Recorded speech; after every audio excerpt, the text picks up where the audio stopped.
Hello, hello, my fellow rye lovers, my rye guys and my rye gals.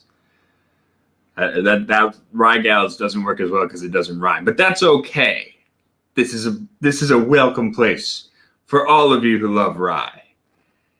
And if you don't like rye, that makes me cry and sigh. And pie? No, but I do love pie. Anyway, this isn't quite a day drinking stream. It's more like an early evening with Ed stream. I was originally going to make a video of this, but I've been working like crazy.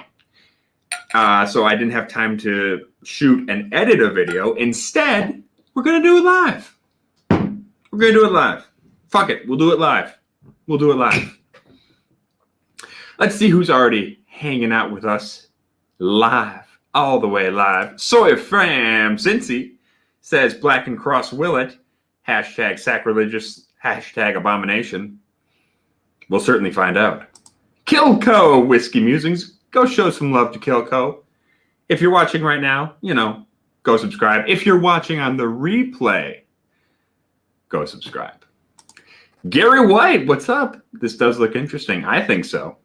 At least interesting. We'll see if it's good. We'll see if it's good. And my man David. What's up, David? Good to see you, my dude. Rocking that CM Punk fist as he does. Guy Davis. Hey, Guy. What's going on? Happy Friday. He's here, but drinking Old Forester 1920. Old Forester 1920 is also a fantastic option. You don't have to drink rye on Friday. It's just very encouraged. And Jim Morris, yes, it is Friday. It's Friday. All right, so let's talk about this bad boy. Now, before we get started, I do want to make it clear this is a product distributed by my company, so take that for what you will. I'm going to be saying that a lot. We distribute a lot of the big brands, so just so you know. And it is Blackened cross Willett. I assume that's how you're supposed to say it. Blackened cross Willett, Blackened X Willett, or Blackened times Willett. I guess I'm gonna say Blackened cross Willett, kind of like Street Fighter cross Tekken. I think that's how I would say it anyway. Yeah. Jim Morse is saying, hey, thought you'd get a kick out of knowing those pocket shots you reviewed a while back failed so hard the website is up for sale. Wow. No kidding. We used to sell a good amount of those. We used to sell like a pretty good amount of those, but we were selling those when there were events to go to. Yeah. And I suppose buzzballs, those ones that are like, kind of like pocket shots, but a little classier. People are probably more into those now than they are pocket shots, because those pocket shots were pretty nasty. If you can buy something that's portable that tastes better than those, why wouldn't you?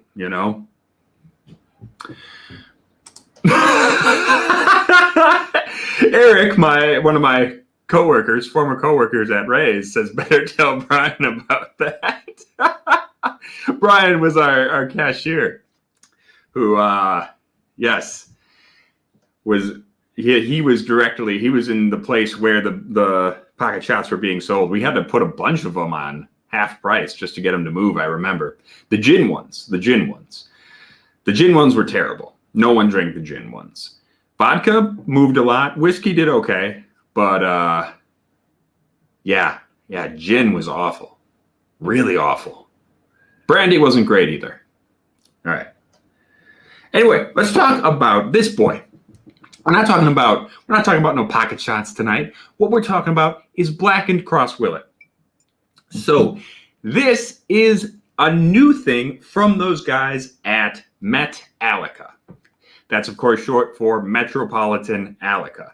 Kind of like the Met Gala or the Metropolitan Opera. This is Metallica.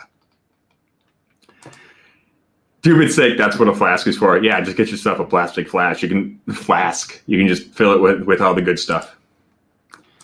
And David's saying he won't be drinking along tonight. poured himself some Lefroy Select 3 nights ago. No smell. Oh. Uh-oh. No smell. That's a bad sign. So 2 dry weeks while you're isolating to recover. Good. Good idea. Yes. I know I had to take a month and a half off to recover when I had the bug. So be careful. Take your time. Hopefully that sense of smell comes back very quickly. But this is not their standard blackened whiskey aged in the black brandy casks. This is a rye whiskey.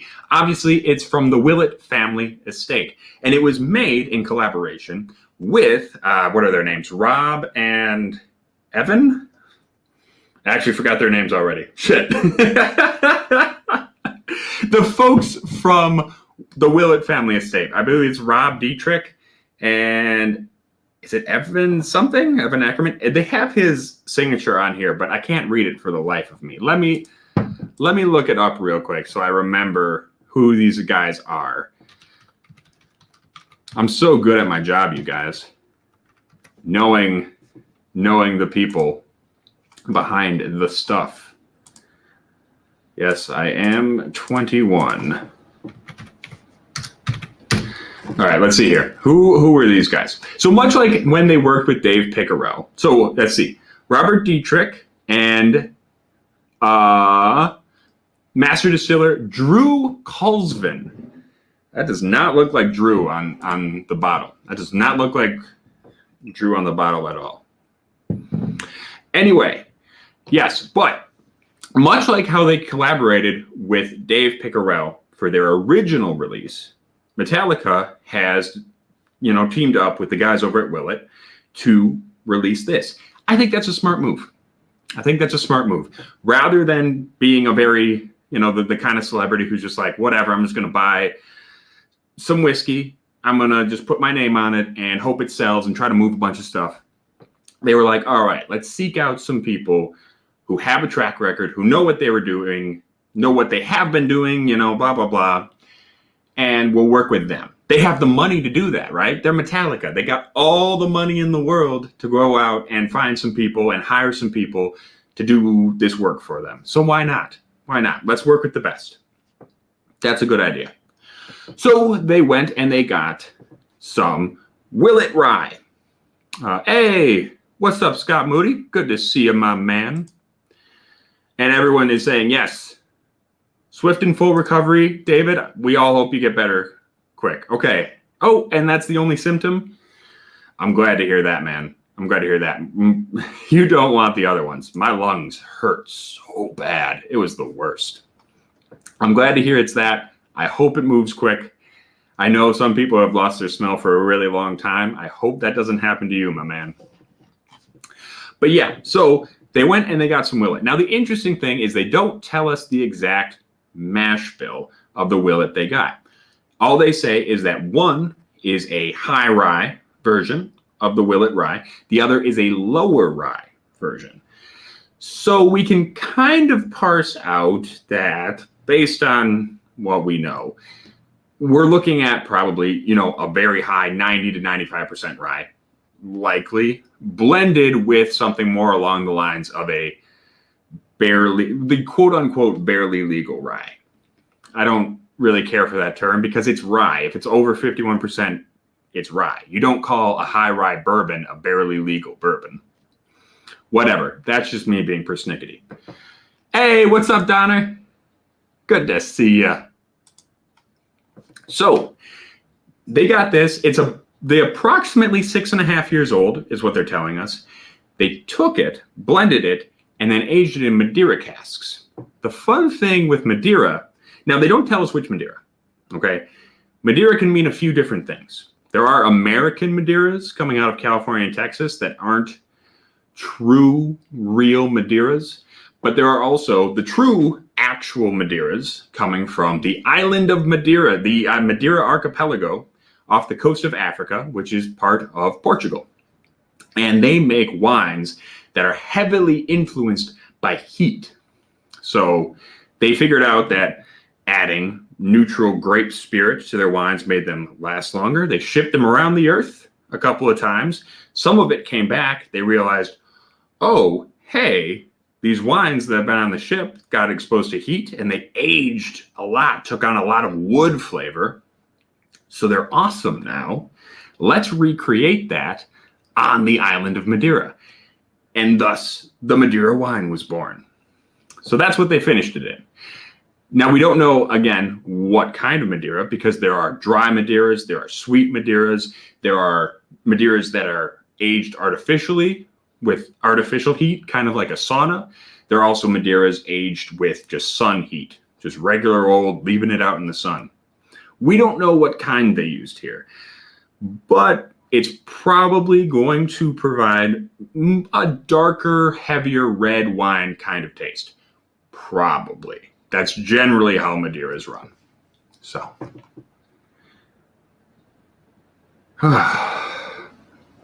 Let's start with the nose on this bad boy, hey?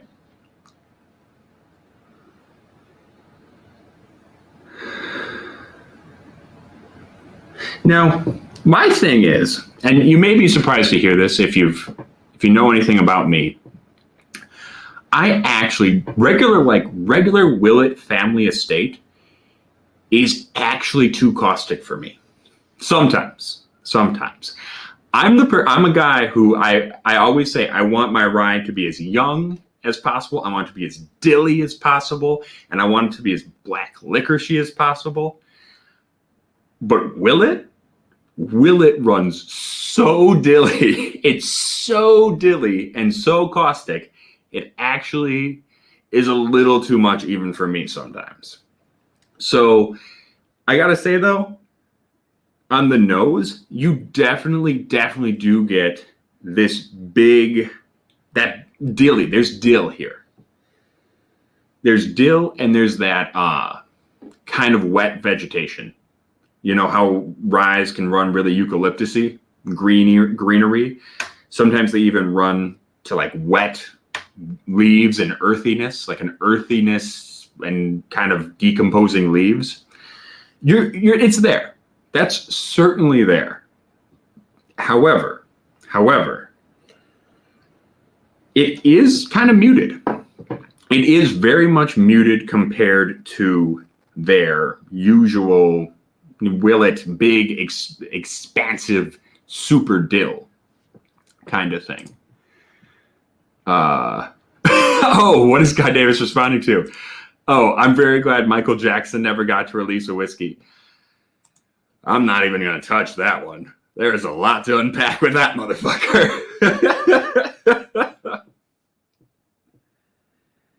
I got to say the Madeira is, I definitely smell like jammy kind of red fruits.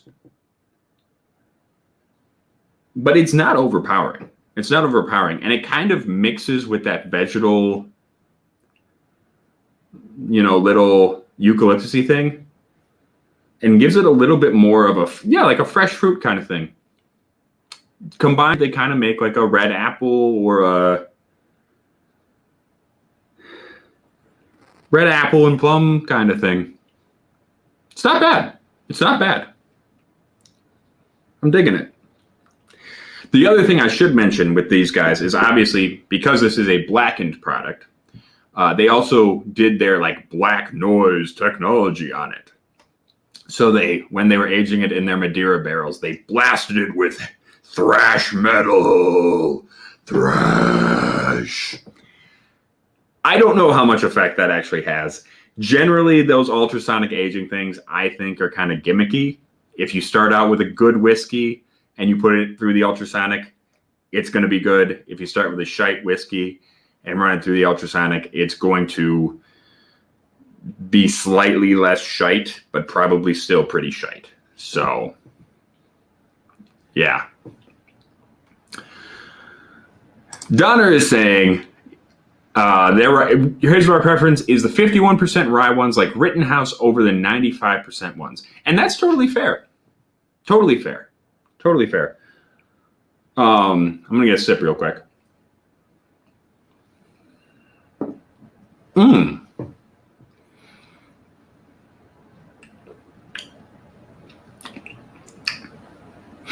Oh, that's good.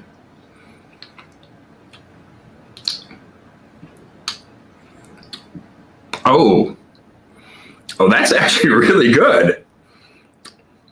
Dang. I wasn't expecting it to be that good. Yeah, but 51%. I know some people like the softer rye style. And honestly, the thing with the 51% rye is that depending on how they were distilled and aged, they can still have some really nice rye characteristics. I like, for example, the Elijah Craig rye. Really a really low rye mash bill, but still, I think some pretty solid rye backbone there. So yeah, I got nothing wrong. I see nothing wrong with the 51% rye. Hey, what's up, Aaron? That's AA Ron. Yeah, I know, right? Oh, Jim. No, we don't. I'd like to think we can get into the R-rated stuff, but let's avoid the Michael Jackson level of R-rated stuff. Okay, so I wasn't sure how much I was going to like this, but this first sip is pretty goddamn good. I haven't always liked finished ryes. Sometimes the finishing takes over too much, in my opinion. It becomes too much of that wine cask or whatever. In a perfect world, that wine balances with the rye grain, and they come together and make a nice contrast. And I think that's what's happening here.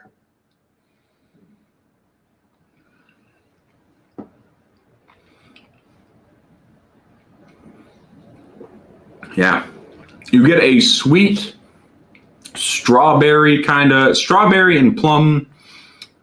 It's that red fruit on the front, a little bit of that red apple, followed by a touch of brown sugar, and then as it rolls over your tongue, now you're getting into a little bit of mint, a little bit of cardamom, a little bit of clove. You're kind of hitting those spicy notes, and the finish actually has a pretty nice mixture of, I would say,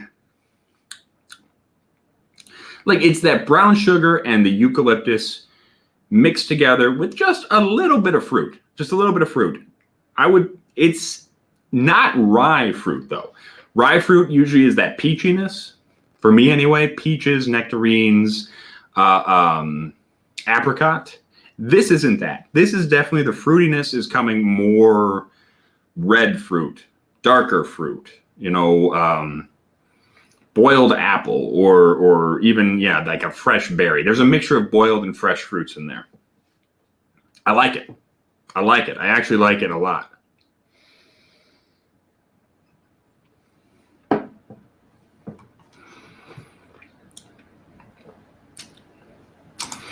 Hey, what's up, Weddle? Yes, sonic aging is a thing. I know it is a thing. And I know it does affect the aging process. However, from the sonically aged whiskeys I've had, most of them have been obviously shite whiskeys that the sonic aging basically just smoothed off the edges. Didn't make it that incredible. I just feels as though if you start with a pretty good whiskey and you ultrasonically age it, you're still going to have a pretty good whiskey at the end of the day. If you use ultrasonics to try and cover up or rapidly age an obviously really, really shite whiskey, tends not to work, in my experience. Most of the ones I've had have been nasty, except for this. This is, I think they started with a pretty goddamn good whiskey to start out with, and then in addition, use the ultrasonics.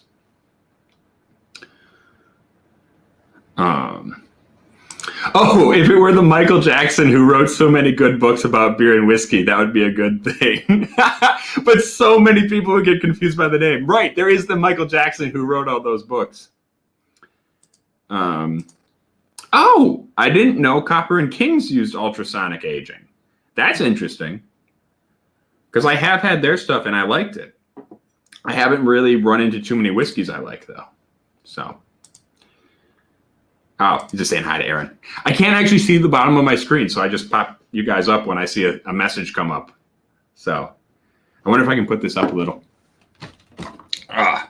Anyhow, Now, I will say, my first thought when I tasted this is a little bit like Midwinter's Night Dram. A little bit. The combination of the red fruit, the grapiness with that spicy rye backbone. I'm not sure if that's exactly what it is, though. I think it's kind of it's a decent comparison.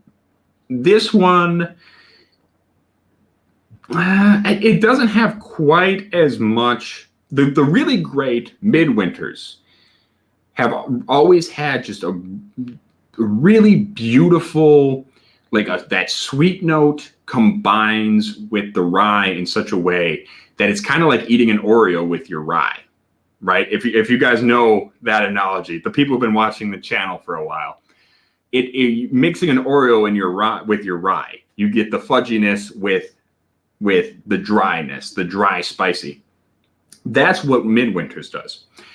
This guy, I would say, doesn't quite get that same exact level. It's good. It's good. The fruitiness and the dry spiciness are playing together pretty well. Maybe not quite as well. They're kind of doing their own thing separately, and they're doing them very well separately. They're just not meeting in the middle. I do think it's better than some of the Midwinters, the bad batches of Midwinters. I'm thinking like 2017. Some of those, I think this is better than. But like the last 2 years of Midwinters, definitely I think I would prefer those to this. Sawyer Fam is asking, he's saying he was disappointed in the Barely a Rye Elijah Craig Rye. I have had it. I actually liked it a lot more than I thought I would. Yeah, I thought this had a lot more rye character than I was expecting. Had a lot more of the black pepper, of the clove, than I thought it would. I thought this was going to be completely just, maple syrup, brown sugar, and corn. And it actually wasn't. A lot of rye came through there. So I dig it.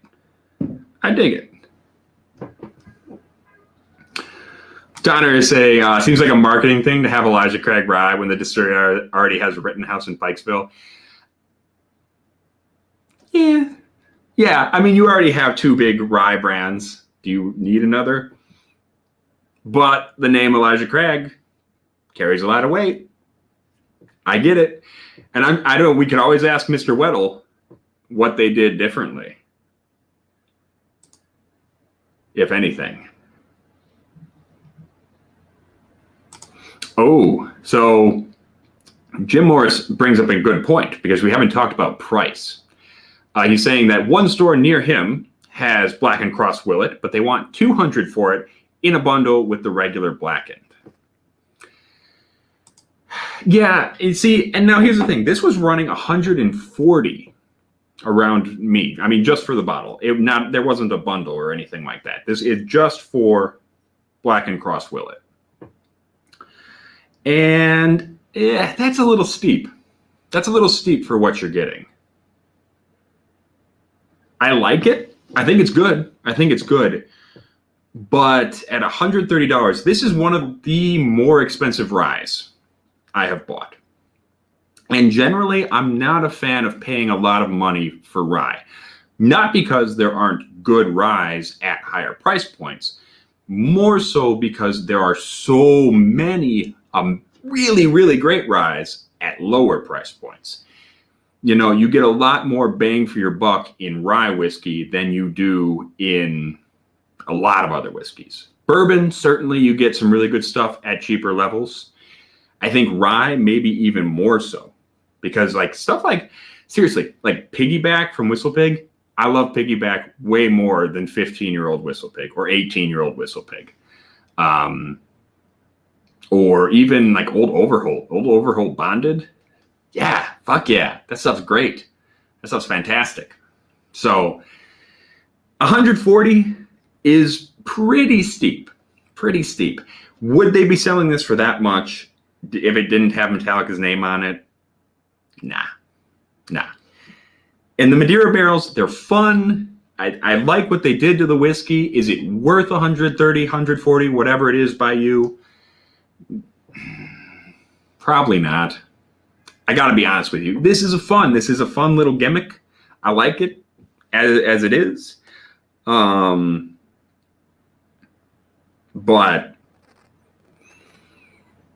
yeah, I don't know. $140. That's heavy. That's heavy for some rye. Maybe if they had even if they done 90, $85, $90, I think that would have been a great price point for this. I think it would have been worth every penny. That extra 50 though,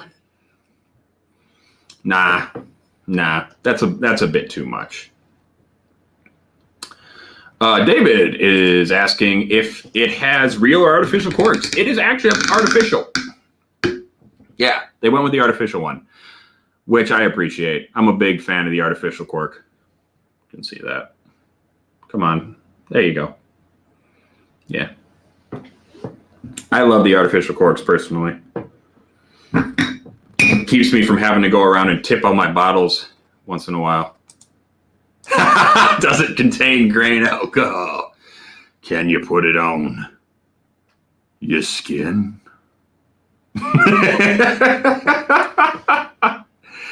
Scott, I have not heard of minor case rye. I'm not familiar with that one. You'll have to tell me about it.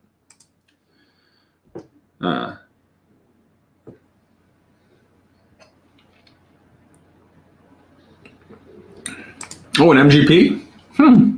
It's not one I've heard of. I'll have to keep an eye out for it.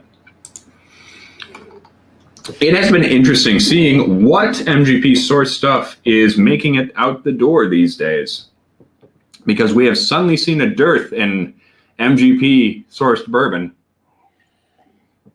At least around where I am. I'll tell you that much. Wesley Seller. I want to bathe in it. I'm going to bathe in it. Yep. Yeah. I'm going to do more of those liquor store videos, so keep an eye out for that.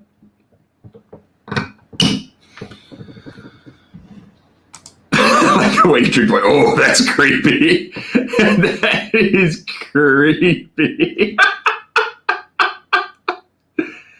Woo! Oh, Scott Moody's got to go. Yep. Y'all Texans do love your Friday night footballs. All right. You take care, my dude. Take it easy now. Oh, so minor case is sourced MGP bottled by Limestone Branch Distilling, who finish it in American Sherry Cream barrels. I'm going to look this up right quick. Because that sounds interesting.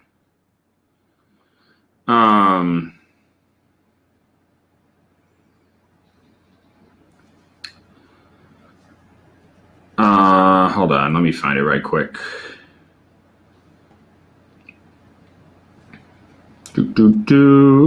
Minor case. Right, there we go.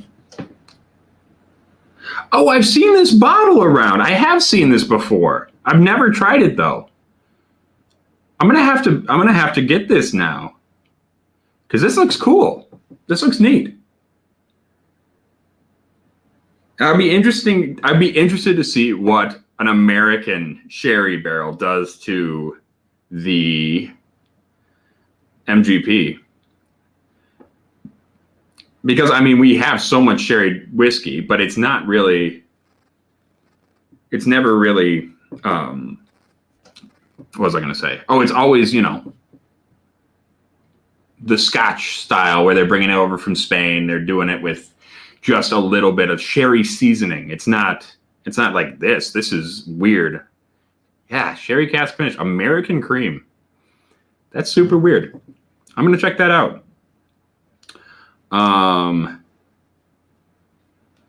Yeah, if you guys ever have cool ryes, let me know because I'm always interested. In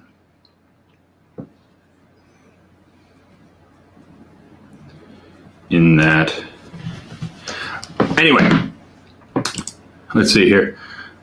Oh, I missed one from David. He's saying for 140 to 200, I'd expect a decanter style bada is Misha on prima donna. He's saying he's a prima donna. He wants the fancy stuff.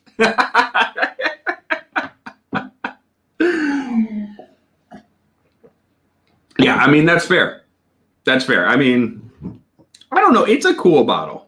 And I will say I do like it that it's at cast strength, but it's relatively low for cast strength. It's 54.8.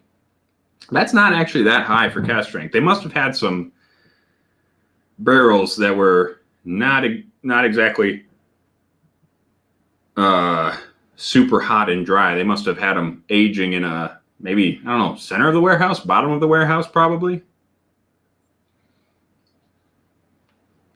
Kind of like a dunnage. Hey, Mr. Whiskey Shits, what's going on? Good to see you. Oh, and Limestone is run by Stephen and Paul Beam, who are related to the famous Beam family. Neat. I did not know that Amroot had a rye. That's pretty cool. I'll keep an eye out for that. We actually have a pretty good access to Indian whiskey in my neck of the woods these days, which is cool.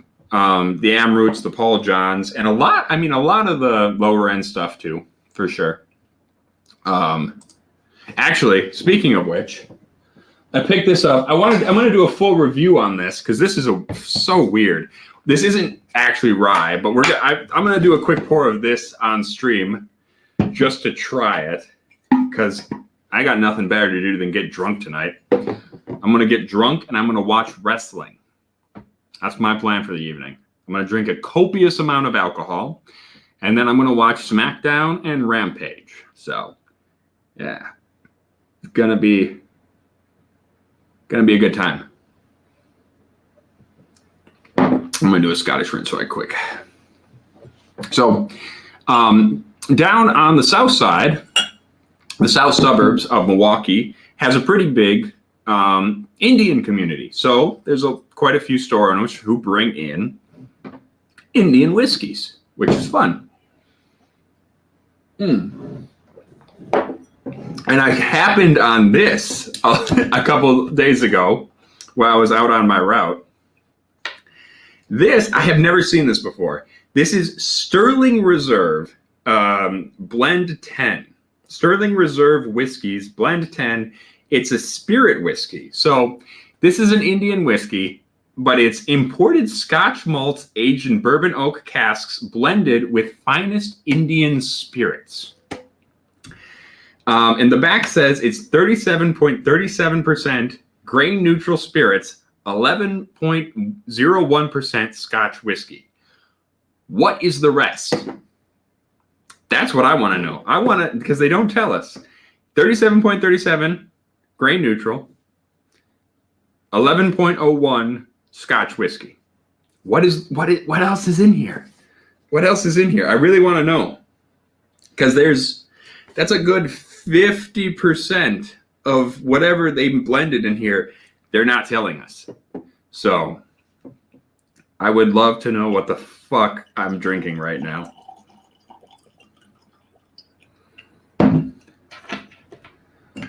And yes, the review of Blackened Willett is over, I guess. It's pretty good. Maybe not worth the price, honestly. 140. Unless you really love Metallica. Unless you really, really, really love Metallica. And, really like finished ryes. In which case, yeah, for sure. That's not a bad idea. But otherwise, that's a lot of money to be thrown down for what it is. All right, let's check out this Sterling Reserve right quick. Spirit whiskey. We've got spirit. I also like that They obviously spent a lot of time on this tube. Maybe more so than they did on the whiskey itself. It is at 42.8% though, so that's something. That's something. Whew. Okay. That's a little rough. It's caramely. It is really, I mean, it's very caramely. Certainly. Super, super caramely. But, oh, there is something weird going on underneath there. What is that? Smells like dirty laundry. Oh boy. Oh boy. What is that? I don't know about this, you guys. Oh boy. It smells like fruit, but it smells like plastic, like burning plastic and fruit is what it smells like. I feel like I'm gonna hate myself. I just drank the Blackened and Willett, and it was really good. I was really happy with it, and then I was like, oh, I'm just gonna bust this out because something reminded me of it, and now I have to drink it, and I'm not happy about it. It smells like maraschino cherries and dirt. Oh. It smells like Johnny Red, but mixed with like just a clump of dirt. All right, let's try it. Oh yeah, I haven't even taken a sip yet. I know. Let's see how this goes.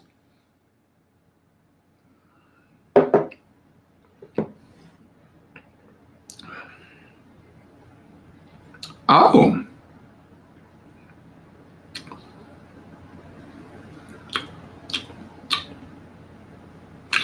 That's actually not bad.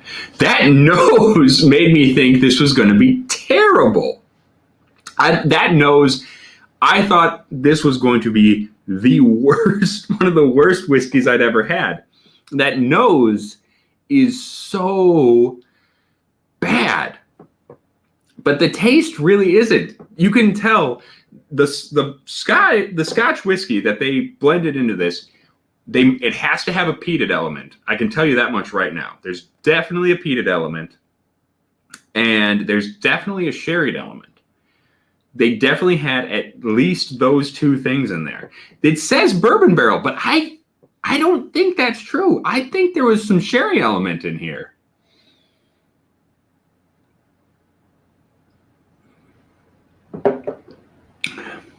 Knowing Indian liquor, its likely flavorings, it is spirit whiskey. They can put basically anything they fucking want in here, yeah. Indian-made foreign liquor, yeah. Basically spirit produced from molasses. And that is true. The thing about that is, when you look at Indian spirit whiskeys, a lot of times it is produced from molasses, not grain. Because they can, with a spirit whiskey, you can produce your neutral spirits out of anything.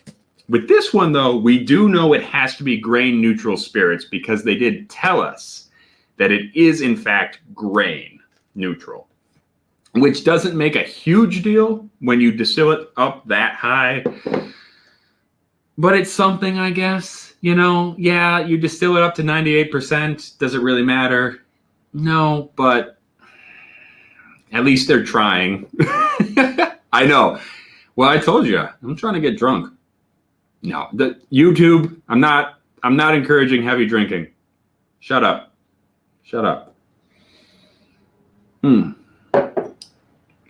Yeah, the other 50% is Johnny Red. I swear to God, they say this was aged in bourbon oak casks. I'm not sure I trust them. This tastes like a sherry finished whiskey. It might be that they added flavoring. They very well could have added flavoring to this. So, yeah. Tom Lynch, what is up, my dude? Good to see you. Thank you for stopping by.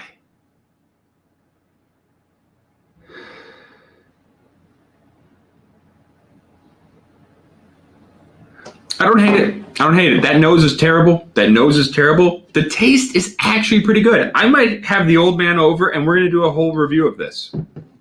I think me and the old man are going to do a full review of this one. And we'll see what he thinks of it, because I don't think this is that bad. I actually think this is a pretty solid whiskey for being made out of almost all grain neutral spirits and bullshit, apparently.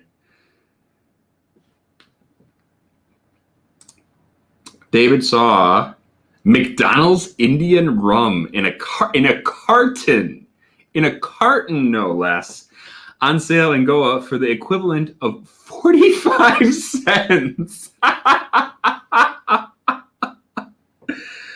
Woo. Yeah, I don't know if I necessarily trust that, but yeah. You can't beat that price, though. You certainly can't beat that price. All right. Well,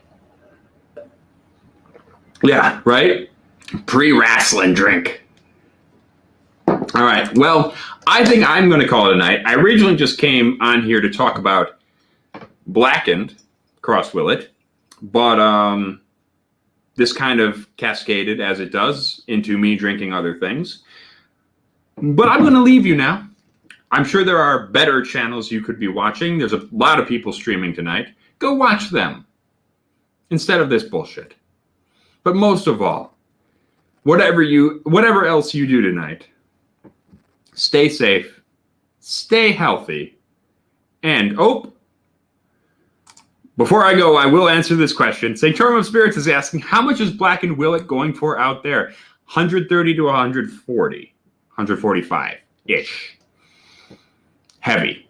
Maybe a lot more heavy than it ought to be. But most importantly, all of you, stay healthy, stay safe, and stay rotten.